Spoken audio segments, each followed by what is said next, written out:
En este video hablaremos y explicaremos sobre el racismo durante el contexto de la crisis del orden oligárquico en los años de 1930 a 1968. Esta investigación ha sido realizada por los alumnos Paula González, Nayara Chávez, Andrea Saldarriaga, Rosa Chávez y Sergio Pacheco. Ahora pasaremos a dar una pequeña introducción del tema. La oligarquía peruana estaba conformada por las clases altas y por los blancos de ascendencia europea. Ellos mantuvieron el poder tanto político como económico durante gran parte de la historia.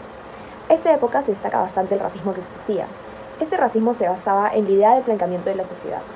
En el libro Racismo Peruano, escrito por Susan Oboler, nos cuenta que el racismo en nuestro país era muy distinto al racismo de otros países de América Latina, ya que se basaba en la idea de que la raza puede ser cambiada o mejorada a través del mestizaje y la asimilación de la cultura occidental.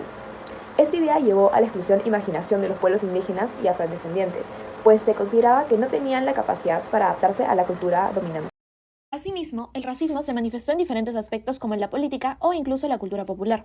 Por ejemplo, las políticas gubernamentales discriminaban a los grupos étnicos marginados, con la implementación de políticas de alfabetización en la década de 1940, la cual excluyó a las personas indígenas que no estaban alfabetizadas y que tampoco hablaban español. Sin embargo, durante la década de los 60, la discriminación racial y la exclusión social contribuyeron a la aparición de movimientos sociales que luchaban por la igualdad de derechos y la justicia para los pueblos indígenas y afrodescendientes. Ahora pasaremos a dos entrevistas que nos contarán experiencias vividas con el racismo en la crisis del orden oligárquico. Bueno, la primera pregunta es, ¿qué recuerdas sobre la época oligárquica? En caso de que no haya vivido esa época, ¿qué le enseñaron en el colegio sobre esa época? Bueno, de la época oligárquica, yo lo que recuerdo es que nos enseñaron en el colegio sobre los gobiernos de España 60, 70, incluso de los años 50, sobre las haciendas, los hacendados, la forma de trabajo que había en las zonas de la costa, la forma de trabajo que había en las zonas mineras, el uso que le daban o los hacendados, cómo hacían el manejo de la gente, eh, la opinión que se formaba a partir de eso. Por ejemplo, tenía mi abuelo que vivía en una hacienda, mi mamá que ha vivido parte de su niñez, su juventud en una hacienda y cómo las experiencias que tenían, el tiempo que vivieron en lo que era los años 50 más o menos en una hacienda, ¿no? Bueno, y hablando sobre las haciendas y ese tipo de situaciones, ¿qué situaciones o comentarios o ideas racistas eran normalizadas en ese tiempo? Tanto de la experiencia del momento en que usted vivió como el de sus abuelos o sus padres. Como experiencia racista, bueno, ahí era que el hacendado era prácticamente un dios. Había gente que de las diferentes, dependiendo de dónde venían, por lo general la gente de la sierra trabajaban solo por la comida, no les pagaban sueldos, eh, tenían muy pocos derechos laborales y eh, es preguntarle, o digamos, tener experiencia mucho de las personas de aquellos tiempos no lo ven, no lo veían así como experiencia racista, ¿no? Simplemente era parte de su idiosincrasia. Ok. ¿Consideras que el racismo afectaba al desarrollo del país y de qué manera? Yo creo que cualquier concepto ideológico o cualquier idea en donde tú pienses de que hay razas superiores o países superiores, le van a hacer daño al desarrollo de un país, ¿no?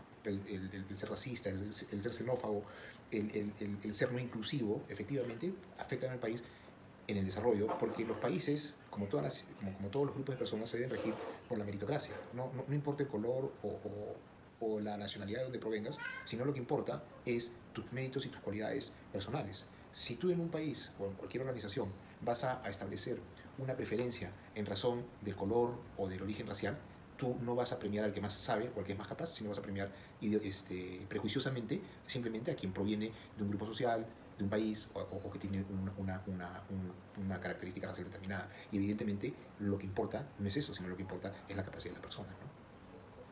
Y para terminar, ¿considera que la situación de racismo ha mejorado en el Perú? Ha mejorado algo, ha mejorado un poco, porque ten en cuenta que es algo que no he mencionado anteriormente, que el tener un país racista, o un país donde haya segregación, o un país donde haya diferencias en razón de la raza o del color de las personas, evita que se forme, digamos, una nación como unidad.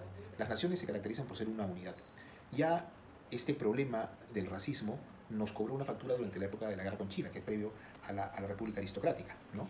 Porque el Perú era un país muy dividido y los indígenas no se sentían nacionales peruanos, ¿no?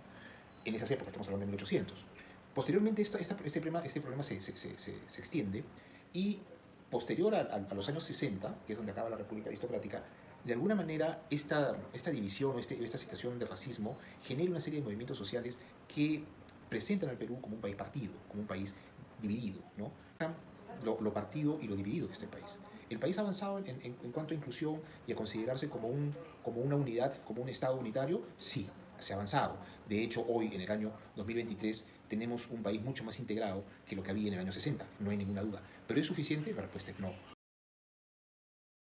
Durante la crisis del orden oligárquico en el Perú, el clasismo fue un factor relevante en la política y sociedad peruana.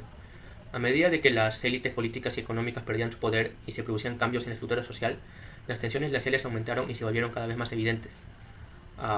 En este periodo, los pueblos indígenas y afroperuanos sufrieron discriminación y marginación sistemática. Por ejemplo, les negaban derechos básicos como la educación y la participación en la política.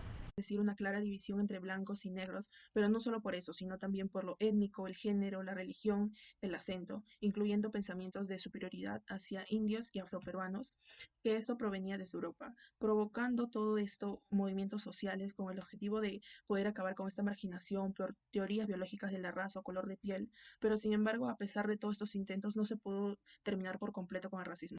Finalmente, es importante añadir que, de acuerdo con los entrevistados y lo previamente investigado, el racismo afectó al desarrollo del país al separar la sociedad peruana. Asimismo, esto marcó un precedente para las situaciones en donde se presenta el racismo que lamentablemente siguen ocurriendo en el Perú.